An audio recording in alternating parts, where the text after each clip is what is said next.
We are joined today by former Congressman Peter Roskam. Peter, thank you so much for joining us today. Delighted, Mark. Thanks for having me. Oh, our pleasure. So you served, I believe, in Congress for 12 years, and you were on the Ways and Means Committee, correct? That's right. All right. So we have a bunch of questions today about the transition and the mechanisms around the transition of one Congress ending and the next beginning. So on January 3rd, the new Congress comes in. And on January 6th is when I believe their first actual duty is to certify the presidential election. Right. So what happens between those two dates? And how does Congress function prior to a leadership being chosen for the elections? How do they work amongst themselves? Well, they don't do much. So January 3rd is a Friday. So they'll be sworn in on that Friday. And then members will head home over the weekend. They'll go through this process of a leadership election on Friday in all likelihood, and the leadership will be chosen. And then they come in and they hit the ground running. So Congress will be in session for 2 weeks before the presidential inauguration. There's all kinds of things that are happening in terms of organizational details, decisions about ratios of various committees, decisions about who's going to populate those committees. And some of that it is kind of decided already, but a lot of it are open questions, and who's going to become the next chairman or the ranking member of various committees. So there's a lot yet to be sorted out. And then the president gets sworn in, and then it's game on.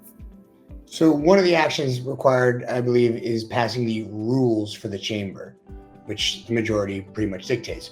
What does that mean for the House to establish its rules, and what do those rules cover? So the rules are the decisions by which the House of Representatives is going to conduct its business. So every Congress, there's a new rules package. So it's basically saying, okay, here's the rule book. And we're going to make changes to this, and this. We don't like this. We're going to tear this out. We're going to make this longer, this bigger, and so forth. And ultimately, they come up with a rule book. How do you offer amendments? How many committees are there going to be? And literally the entire structure of the House of Representatives is decided in the rule book. And there's a big debate about the rule. And you're right, Mark. The majority runs the show because the majority is going to carry the votes on it. The minority basically says, we don't like the rules. They'll come up with, different things that they don't like about it. And there's some, criticisms and so forth. And some of it is kind of stylistic. There can be limitations about how long people can serve in committees and a whole host of other things.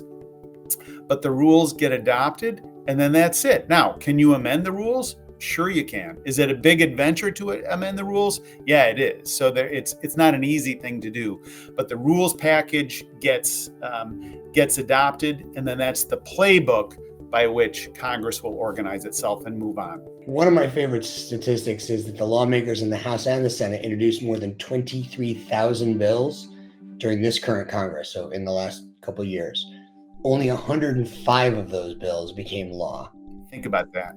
Fascinating. Yeah. What happens to all the bills introduced in the previous Congress when this new session starts? They go away. It's like poof. Remember Men in Black? Like poof, it's gone. It's just like completely gone. They go away. And if they're going to come back, they have to be reintroduced. The statistic, Mark, that you laid out is a fascinating one because, some people think it's difficult to get things done in Congress. You bet your life it's difficult to get things done. Why? Because the founders created it that way.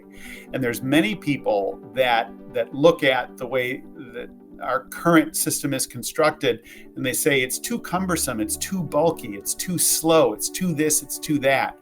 Nonsense. Those are not bugs, those are features. And they're features that the founders put in place to fracture power. Founders of our country had a low view of human nature. They understood human nature. And they said, we're not going to let power reside too much in any single location.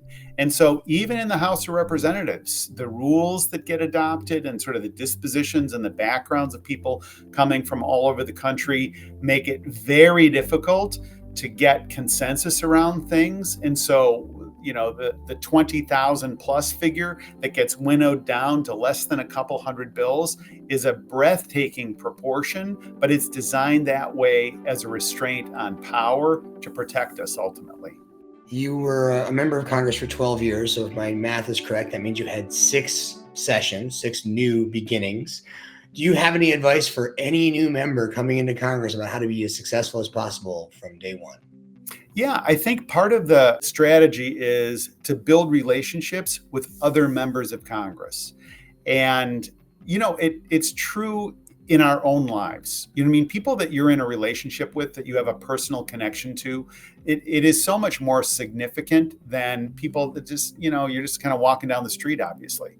So if you're somewhere and you're serving on a committee or you're serving next to somebody, take the time to get to know who they are and what their priorities are and what's important to them on both sides of the aisle. Because what you can do sometimes is find out that there's some unusual coalitions that you can put together, but it's got to be based on trust. It's got to be based on people who say, I trust you. I don't think you're going to hustle me and manipulate me into some bad situation or try and roll me somehow, but I trust you. And if you're able to do that, then you will find yourself to be in a completely different situation than the person who comes in just with guns blazing and says, I know everything, and isn't willing to listen to anybody else. And there's a way to be true to yourself in terms of core values. And I'm not saying to just compromise everything and don't stand for anything. But what I'm saying is to come in with a disposition that's trying to find common ground, as opposed to we're just going to do this my way. Ultimately, it's more sustainable over the long run.